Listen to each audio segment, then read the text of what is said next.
Hey, what's up, everybody? BDO44 coming at you with another video. Sometimes this Laker team surprises you, man. You never quite know what you're going to get out of them. Lakers get the victory in Oklahoma, 126-99. Blew the Thunder all the way out in first of two games that we will be playing in this building. We got another one at 5 o'clock on Tuesday. Yeah, let's get into the team stats, man. This was wild. This was a wildly improbable win for the LA Lakers. And the way that they did it is wild in and of itself. 54% from the field, 46-84 for the Lakers. 43% from the field for the Thunder, 39 of 90. Lakers hit 22 three-point shots out of 40 for 55%. The Thunder only hit 12 of 37 for 32%. We got to the line 17 times, hit 12 of them. Thunder 12 times, hit 9 of them. We won the boards by 9, 43-34. And had 8 offensive rebounds to their 9. We had 25 assists to their 20, 6 steals to their 9, 2 blocks to their 3, and 17 turnovers to their 7. And we had 22 points conceded off of those turnovers. They had 4 points conceded off of those. It is so strange to win a game by 27 points, and the other team only turns the ball over 7 times and only gives up 4 points on those turnovers. That is, you probably won't see that very often in this life. Period. Like, you just won't see that.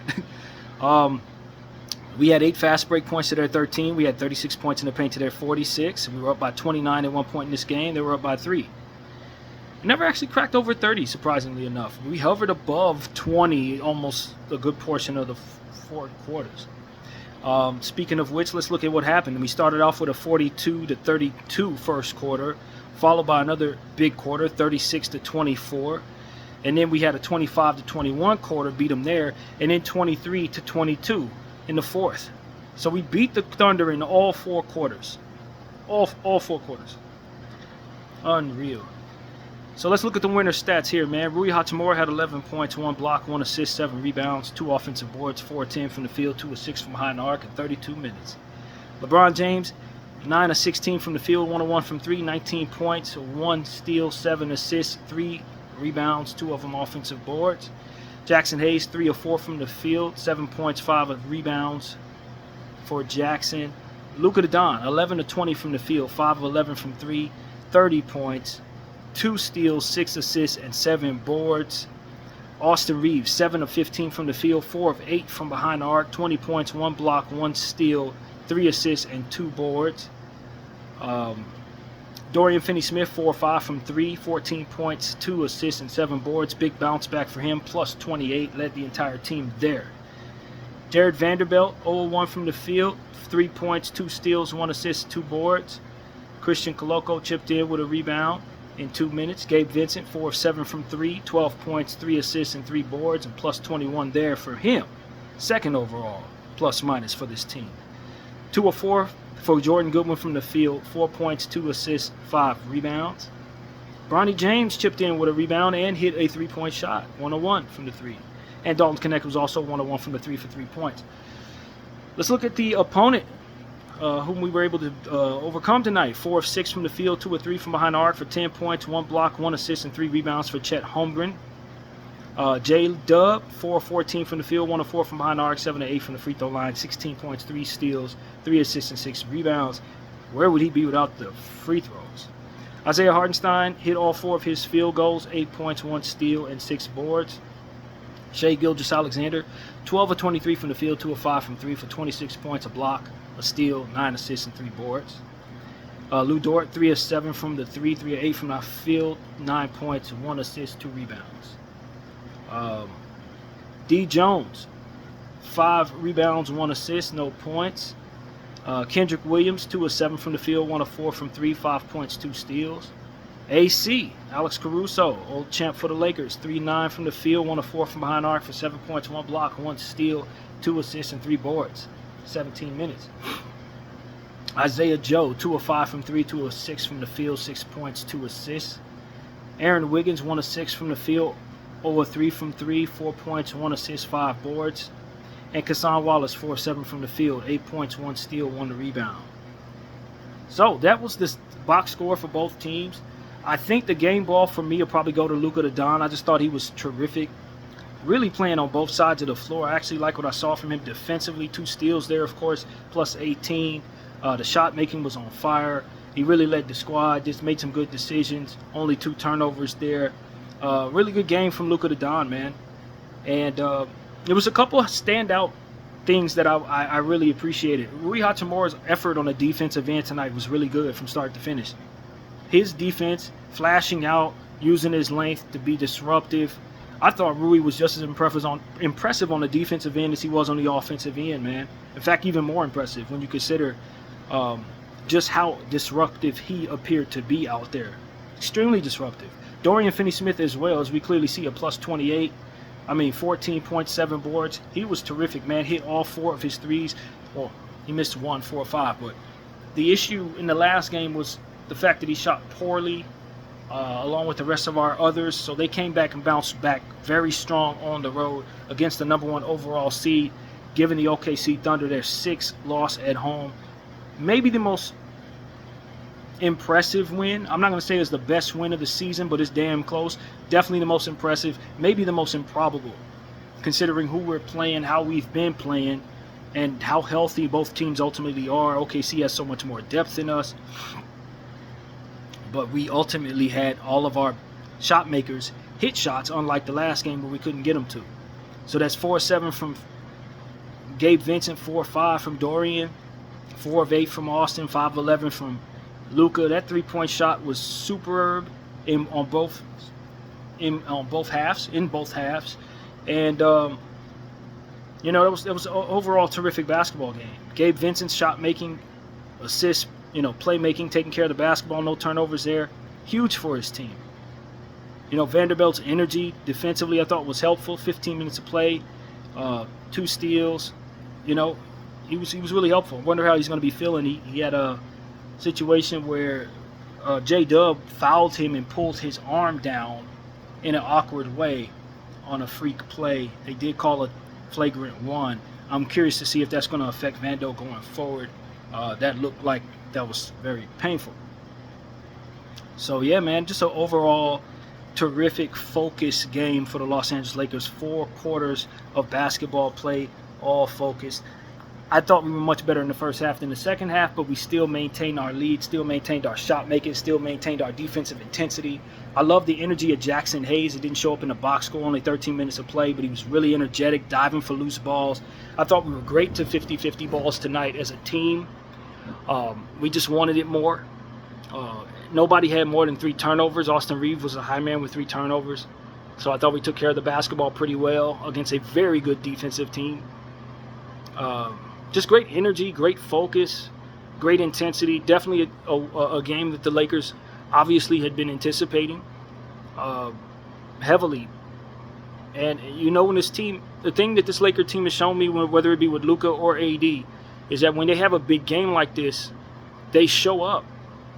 A lot of the time, when they have a game where this team is supposed to be better than us and we have no chance of beating them, that's when the Lakers play their best. And that is something that has been pretty consistent this year in a lot of cases. LeBron James continuing his efficient play, 9 of 16 from the field, only attempted 1 3, hit it. 19.7 assists, 1 steal, 3 rebounds. I thought he was strong, man. I thought he was strong. His rebounding has weaned off dramatically, though. Only 3 rebounds in the last 2 games. He didn't rebound in the last one, if I'm not mistaken.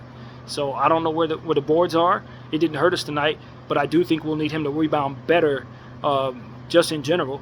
We're not gonna always be able to get big rebounding nights from the King, but we definitely need him to rebound more than this.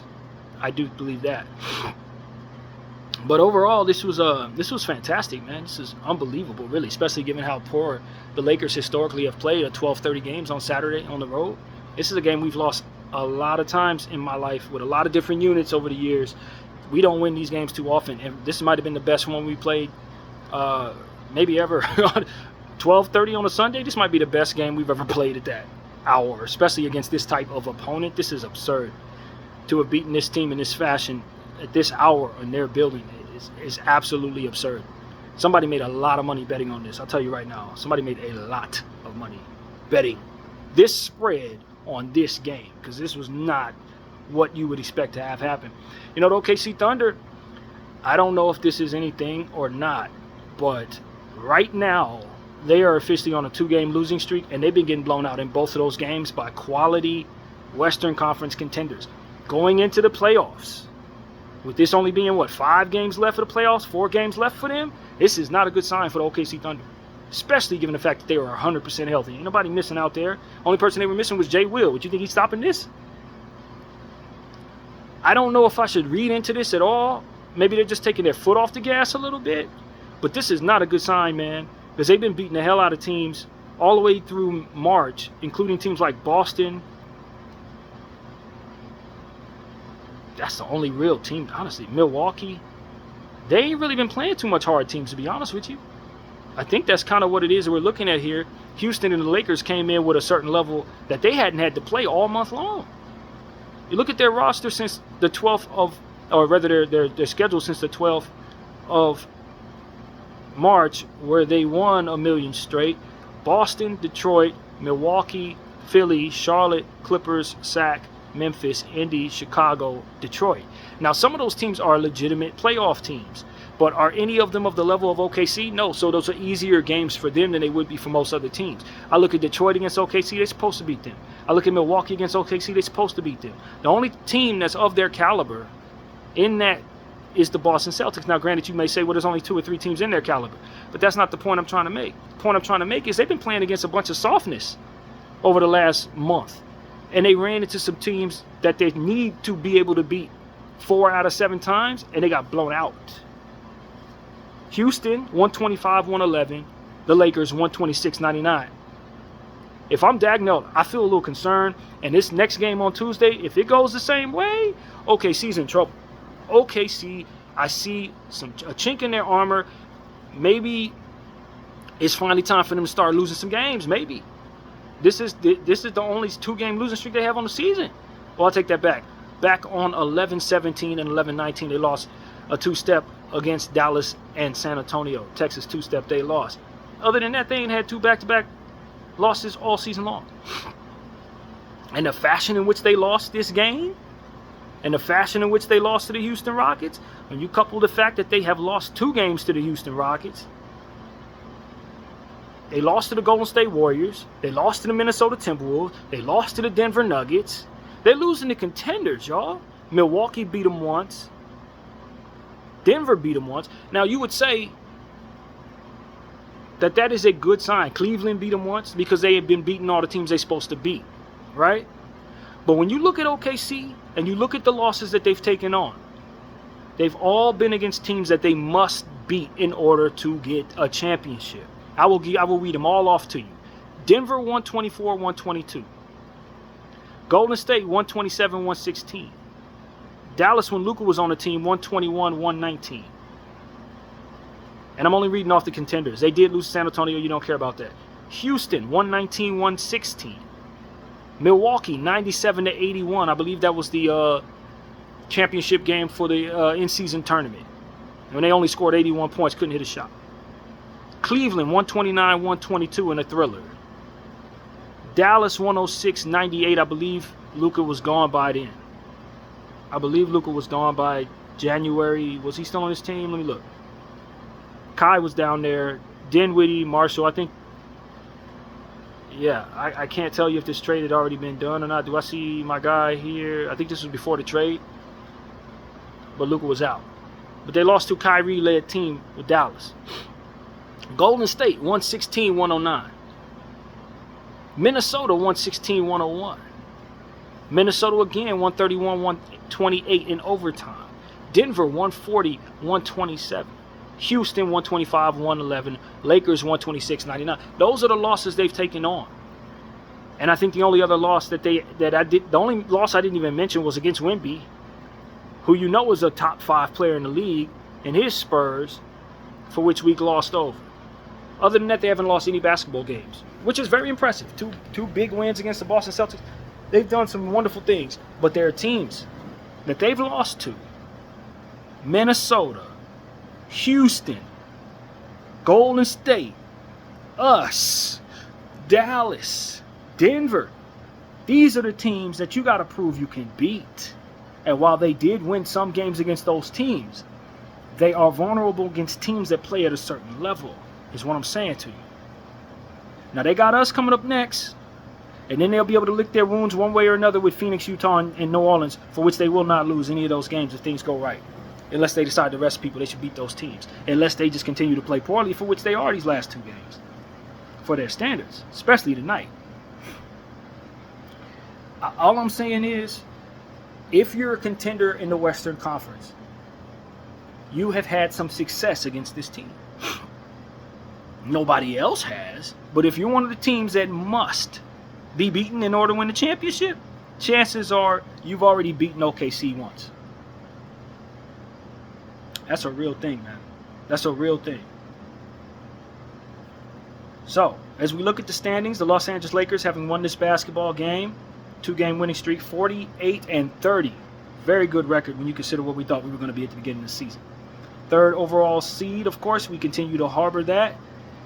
A full game above the Denver Nuggets at 47-31. A game and a half above the Golden State Warriors at 46-31. And 2 full games above the 6th place spot Minnesota Timberwolves at 46-32, for which they tied with the Clippers and Memphis all the way. 6 through 8 is tied. So yeah, man, we got a dog fight, but this win was huge. I wish we could have got that Golden State win, but then again, I can say that about any game we lost. Point is, we are at 48 wins and 30 losses, and that is 3rd best record in the Western Conference. And that is exactly where we want to see ourselves be at. Hopefully, we reach my goal. My goal is to get a split against Oklahoma. I think the likelihood of you beating them twice in theory should not be great. But like the way that we beat this team tonight and the way they lost the last game against Houston, I don't know where OKC is right now as it pertains to what era are they in nearing ending the season. Is this them taking their foot off the gas?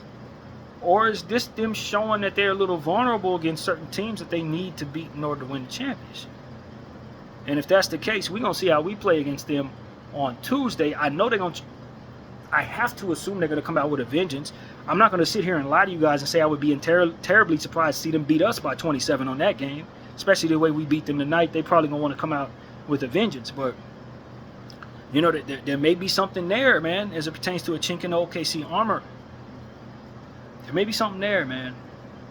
And I think most analysts will look at this and say, well, they lost the teams they're supposed to lose to. These are good teams. They didn't lose to anybody bad. But I'm like, look, you have to beat certain teams, man. There's certain teams you cannot afford to have a chink in your armor when you won 63 games, 64 games. 14 losses and you losing most of those to teams that you're going to have to see? That's concerning if I'm OKC, man. And the way that they've lost these last 2 games with only 4 games left, that's concerning. So, I don't know, man. I don't know. I'm just saying that I have a healthy concern for OKC. I don't think that they're going to just fall apart in the first round or something like that. But you have to feel confident if you're Houston, Minnesota, Denver, the Lakers specifically. You have to feel confident that you can get this team. Maybe not 4 out of 7 times, but you can get them and make that series interesting. And if the series is interesting, who knows what can happen. But the point is, they're not scary to everybody that needs to be afraid of them pretty much. So that's what comes to mind. This loss is bad for OKC. It's great for the Lakers to win, yes. But I take more from this about them than I do about us. So that's what comes to mind, man. Super excited about my team winning this game, though. I think it's going to require the same amount of focus. I don't think any of this shooting was sustainable, but our effort on the defensive end definitely is. Luka Doncic having his shooting come back around and being more efficient these last, say, 6 quarters has been extremely encouraging because we've really been struggling with him missing the 3. So now that it's back around, hopefully that continues. I thought that he did a much better job of hitting his and ones, chippies or whatever you call those, when you're fouled, and he's been bricking those as of late. Tonight he did a much better job of being efficient in that way and following through, hitting those shots. Austin continues to impress. The efficiency has been uncanny. I hope it holds through because we need it to. But this was just a great team win. Our others showed up big in this one, unlike against the Golden State Warriors where they couldn't hit a shot. Consistency is key, though. I like how we've been scoring over the last 3 games. 123. Actually, we had 116. That was a loss, of course. The Golden State Warriors, we scored 116 points. That's still pretty solid. Gave up a 123 in that one. Then we scored 124 against the New Orleans Pelicans. And then we scored 126 here against the OKC Thunder. So that's some good scoring. A lot of it had to do with Austin Reeves being on fire. So, you know, this is a great victory for the Lakers. Improbable victory. As I said, somebody made a lot of money on the bet. And now we just got to stick around in OKC as a team. Maybe get some rest. Schedule maybe a practice tomorrow or something like that. I'm not sure what coach wants to do. But because this game was so early, this is going to be like almost having a day off, and then tomorrow could feel like maybe a day and a half off, 2 days off until 5 o'clock the following day, which is, I believe, 8 o'clock OKC time. I think they're on Eastern Conference time. It might be Mountain time. I'm not sure. I think it's Eastern Conference time, where they'll be ready to play another basketball game. So this is good. This is good as it pertains to, because this game being early, maybe you could trick the body into thinking that it didn't play on a Sunday. I don't know. That's what I'm telling myself. Whatever the case may be, we're trying to buy as much rest as we can. And I thought that this, having this game go the way that it did was good. We got some garbage time, of course. You saw Bronny minutes, but it was only like in the last 3 minutes of the game. So I don't think we can really say that we bought ourselves some rest, even though we had such a big lead. And I think part of that's because of J.J. Redick and his choices in making it so that we continue to play even though we're up by 1,000. We still have our stars on the floor. It's a paranoid way of operating, but I can understand that it's a healthy paranoia, given the fact that we've seen second units and third units blow big leads, and then you find yourself in a situation where you're putting your stars back out there anyway. Securing the victory is what the coach is responsible for. But I just don't want us to find ourselves one day doing that and getting hurt, because I've seen that before, and that's concerning to me. But otherwise, I thought we looked fresh out there. And, you know, as I said at the end of the Golden State game that we didn't win, I thought Luka's conditioning was really coming around. He's running the floor better. He's stopping and going really well. And he looks a little more like himself, which should be dangerous for everybody in the Western Conference. And he continues his reign over the OKC Thunder. There's certain teams that Luka tends to destroy. Really everybody, but specifically the LA Clippers and the OKC Thunder. He's had their number, and nothing has changed in regards to him putting on this uniform. And that makes me feel really good going into that next basketball game there. So that's what it is, man. Glad we were able to beat the Thunder on my most hated color scheme in the NBA. I hate that color scheme that they wore tonight. Hopefully they go back to their regular colors, blue, whatever that aqua blue is. That's much easier for me to, deal with than looking at that black and orange, yellow. I just hate that color scheme so much. With them and OKC Golden State using that, as I said in the pregame video. So it was good to beat the hell out of them wearing that. And now we get ready for the next one, man. We ain't going nowhere. Go back, get some rest, and understand that the next game is not going to go this way. And if you don't come out focused, it could be flipped the other way around. It would not be the first time I've seen that too, where you beat the hell out of a team and then you play them again, and they beat you the same way or even worse. It wouldn't be the first time I've seen that. So this is a legitimate team. They don't lose many games at home, and it's going to require you playing your best game to beat them in the next one, regardless of how this one went. If anything, you just lit a fire underneath them to feel on high alert. But I said the same thing about them getting beat by Houston, and they turned around and played even worse against us. So who knows what this young Oklahoma team is going to do. But teams in their position historically usually come back extremely strong, especially if they have a chance to get some get back against a team that just did them wrong. So that's pretty much what I got to say, man. Salute the Kobe Minute. This was fantastic. Luka the Don gets the game ball tonight. Love the efficiency from all of our players. Love the effort and the focus. BDL 44. I thank you all for watching. Wow.